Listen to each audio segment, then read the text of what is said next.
It was a beautiful night on the island of Sodor. The day's work was done, and the engines puffed safely home. Thomas, Whispered Percy. will you tell us the end of the story? You mean the one about Duke, the lost engine?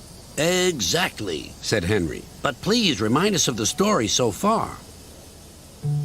So Thomas began, and here is the rest of the story he told. Duke was old and lived with two young engines called Stuart and Falcon. They teased Duke and called him Grandpuff, but they were happy together.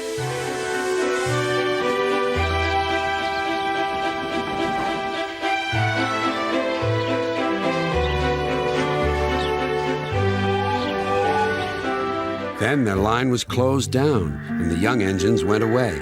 Duke was left alone in the shed. He went to sleep, and everything around him changed. But Duke was never forgotten.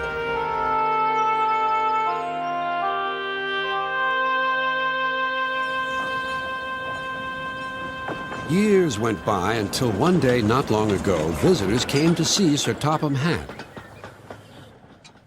"We want to find Duke," they said, "and make him happy again." Maps lay everywhere.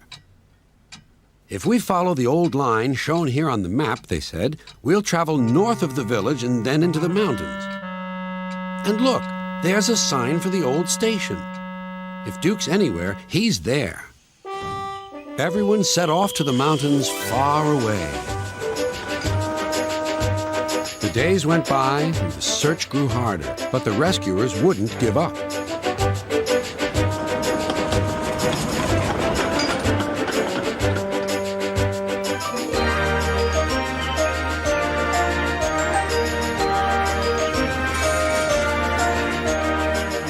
"Let's go this way," they said.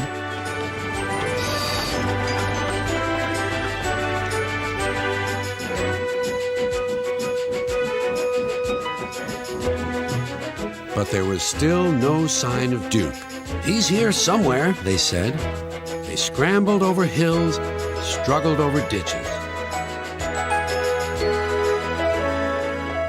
At last their search ended, quite by accident.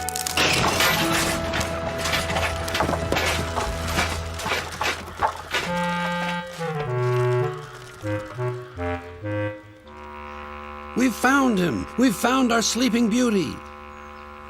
Excuse me, inquired Duke. are you a vandal? Driver told me vandals break and smash things. "Bless you, no," laughed the rescuers. "We've dropped in because we couldn't find your door. Falcon and Stuart will be pleased to see you." So they did remember, sighed Duke happily. Then they all set off for Duke's new home.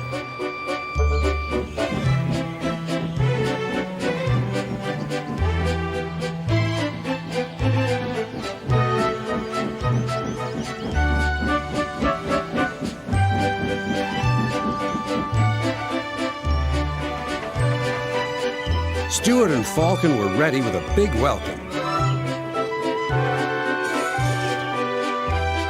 "He's here," they whispered. "Shh, shh. You woke me up," grumbled Duke. "In my young days, engines were..." "Seen and not heard, Grandpuff. We know. We'll all be back to work tomorrow. We're glad you've come back. We can keep you in order now."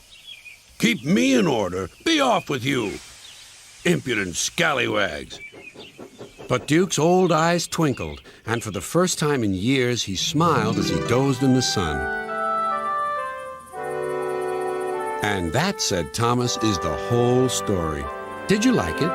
"Yes, indeed," agreed the engines. "especially the happy ending."